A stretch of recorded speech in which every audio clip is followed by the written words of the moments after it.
لوگوں نے صحابہ کے اندر لڑائیاں پیدا کر رکھی، ایک دوسرے کے لیے ان کا پیار، ان کی محبت۔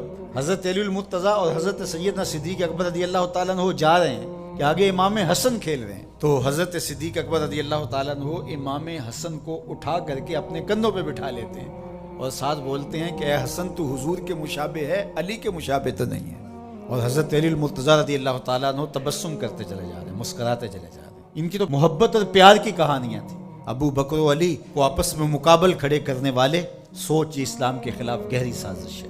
مجھے بتاؤ کہ اگر حضرت سیدنا صدیق اکبر اور دیگر اصحاب کو جو حضور کی تربیت کا جوہر تھے ان کو غلط ثابت کر دیا جائے تو پھر یہ کس پہ حرف آتا ہے؟ حضور کی تربیت پہ حرف نہیں آئے گا؟ یہ سازش تھی اسلام کے خلاف۔ بدقسمتی ہے کہ امت ان سے پیار کرنے کی بجائے آپس میں ان کے ناموں پہ الجھ رہی ہے۔ اہل بیت کی محبت کا قطعاً یہ معنی نہیں ہے کہ صحابہ پر سب و شتم کیا جائے، اور صحابہ سے محبت کا معیار یہ نہیں ہے کہ اہل بیت کا نام سن کے چہرے کا رنگ بگڑ جائے۔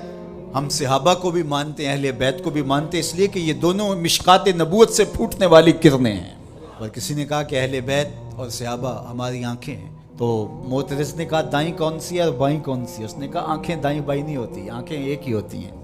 تو ان کی محبت ہمارا ایمان ہے۔ کبھی بھی اپنے آپ کو ایسی بحث کے اندر شامل نہ کرنا جس کا نتیجہ بے ادبی تک پہنچے۔